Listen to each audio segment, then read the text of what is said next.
pong sagutin mga ka-farmers. Ito po ang katanungan ng isa nating kababayan, si Boss.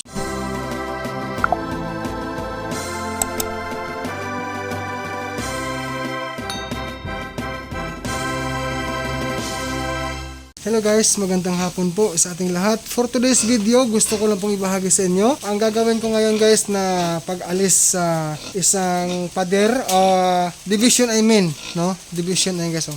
Yung partition na nandyan po sa may gitna ng aking kulungan sa patining. Yan, kita mo yan guys. Akin po yung aalisin, no? Yung gamit tayo martilyo guys. So by the way, naka-ganito kasi kailangan no? Lumilipad yung semento.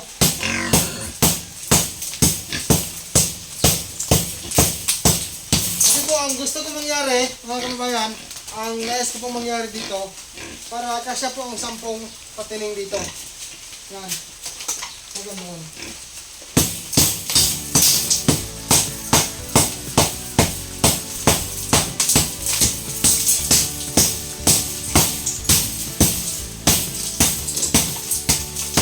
Meron tayong lansang, mga ka-farmers. Lansang, pako, ano?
Guys, pila.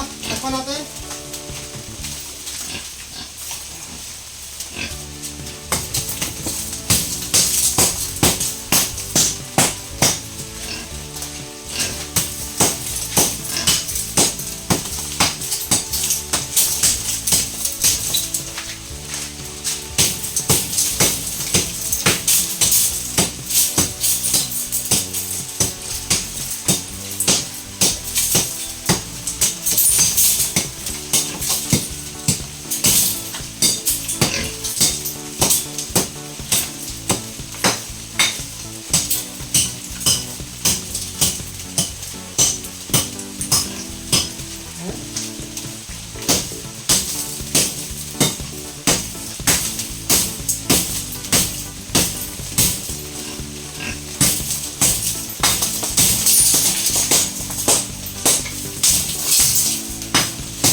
So mga ka-farmers, pansamantala pong ito na muna ang ending po sa aking update ngayon sa akin pong fatteners pig house, no? Fatteners na kulungan. Pero bago tayo magtapos mga ka-farmers sa video na ito, gusto ko na pong sagutin mga ka-farmers. Ito pong katanungan ng isa nating kababayan, si Boss Rod Dels, no? Sabi niya, Kuya Dudong, paano ka po natuto mag-inject sa baboy? Safe po ba mag-inject? First timer po mag-alaga ng baboy. Salamat po, happy farming. Ang sagot ko po dito mga boss, ako po ay natutong mag-inject o magturok sa baboy noong pong panahon na meron po akong second batch fattening. Ako po ay nagpaturo noon sa akin pong brand technician, si Sir Jimar Malones from Yunaco Pigrolag po ng brand technician ko. So sa panahon na yon, sa akin pong second batch fattening mga kababayan, sabi ko sa kanya, Sir, okay lang po ba sa'yo na turuan mo ako kung paano mag-inject? Kasi nung time na yon, siya po ay nagpurga sa aking mga fattening sa second batch na yon. And then bumalik siya 4 days, no? After siya nagpurga sa baboy gamit ang Genvet injectable na ivermectin. So, nag-follow up siya ng vitamins. Nung time na yon, sa mga araw na yon, siya po ay tinuruan niya ako kung paano magturok. So, as of now, mga ka-farmers, pansamantala pong ito muna ang image. Disclaimer lang, nag-meeting kami ni Mrs. Sabi niya, alisin namin ang harang dito. So, naalis ko na, and then, nakahanda na rin po, by the way, yung ating pong tiles. No? Sa totoo lang mga ka-farmers, yung kainan ng baboy namin, di tiles, pero yung bahay kubo namin, sira-sira na po. No? Kawayan. Kawayan, ayan. So, by the way, okay lang kasi para sa investment namin to. So, disclaimer lang, nagpasya po kami mga kababayan na itatiles ko dito. Ang kainan lang ha, kainan, hindi po yung sahiga. Kainan lang.